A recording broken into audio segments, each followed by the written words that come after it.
So Universal Music Group. Okay, doctor. And this could change by the time this gets posted. But they're in a weird. I don't even want to say lawsuit. It's just a dispute over compensation. Yes. With TikTok. So UMG seemingly is going to pull their music from being able to use it on UMG is Universal Musical Group. Yes. Music Group. Sorry. And I read a new NBC News article about it. And NBC News told me it's not tied to NBC Universal. So they made that disclaimer in there. Okay. So anyway, Universal Music Group Different animal. Is pretty much going to take their music off TikTok, so you can't use their music on your videos. Okay. The reasoning was UMG said that TikTok proposed paying our artists and songwriters at a rate that is a fraction of the rate that similarly situated major social platforms pay. So basically the way I get paid on fucking Spotify, huh? Yes. It continues an interesting... We've talked a lot. You know, I'm glad you brought this topic up. I'm convinced Tipalti, because you look at your bank on DistroKid, and it's like minus Tipalti fees. I'm like, I'm convinced Tipalti is just like some cokehead. That's some just guy. Who just every once in a while, like, I need money for coke, and just takes it from your account. He sounds like he'd be the agent of, like, New York Giants quarterback Tommy DeVito. You know? Tipalti, I need some coke. Tipalti, where's the money? Hey, Tipalti, I'm getting the DistroKid cash. I need some coke.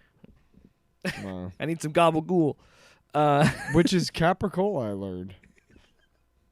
Next topic. The Sopranos. No. We're back.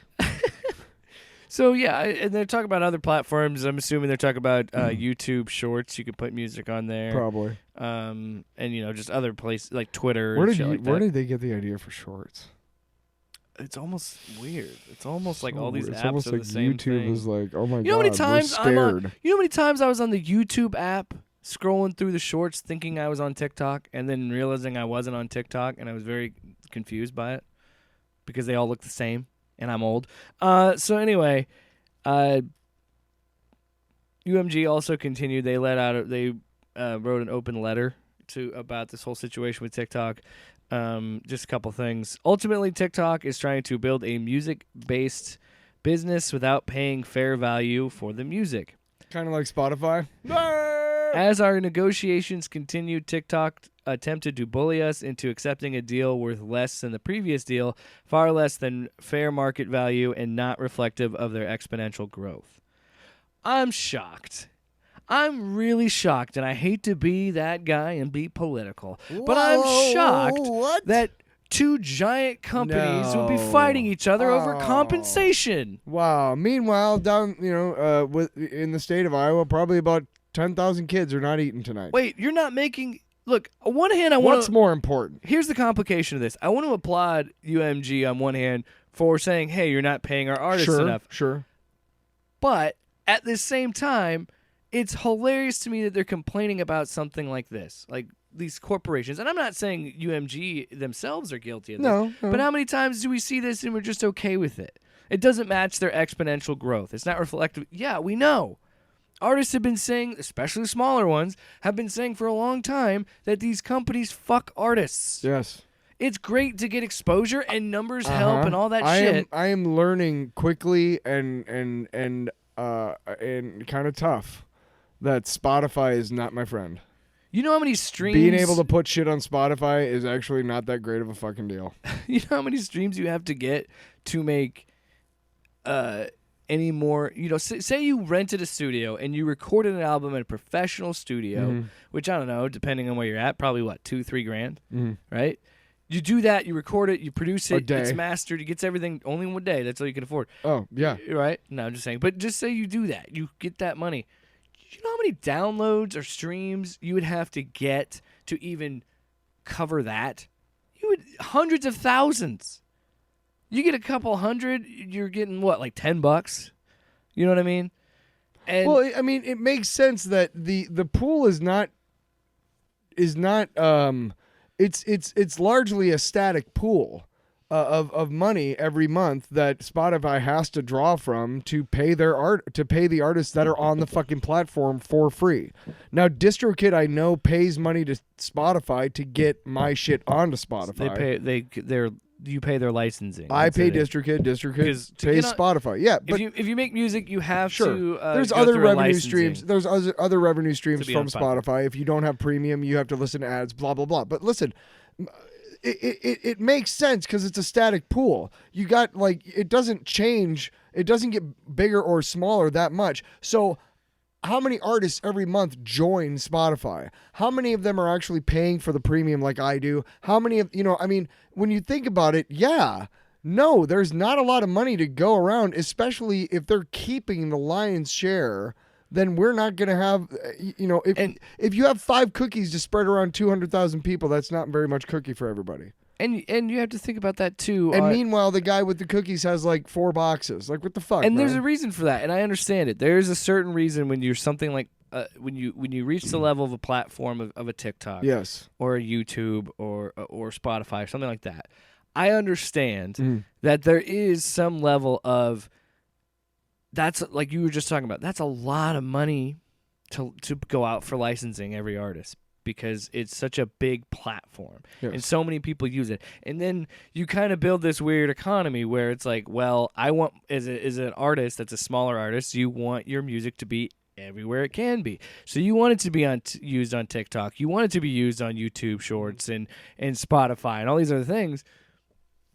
And that's great, but then you got to look. This is the problem, and the problem isn't the companies; it's capitalism, because now the more popular the song, and again we've talked, the more popular something gets, the more money comes into those apps, right? But then they got to start paying you more, and they don't want to pay you more than they have to pay you. Gee, and what did Netflix start doing? Just canceling shows when they got really popular?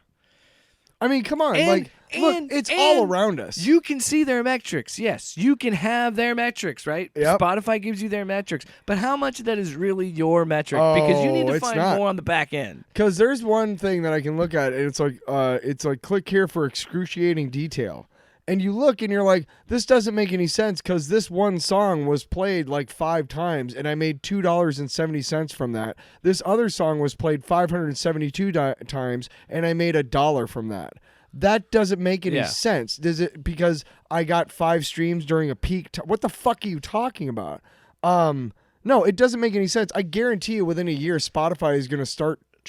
they're gonna have to start charging like more to get on the platform, or they're gonna have to. So there's another layer to this as well. UMG also alleges that TikTok attempted to intimidate it by selectively removing the music of certain of our developing artists while keeping audience-driven global stars. Sure.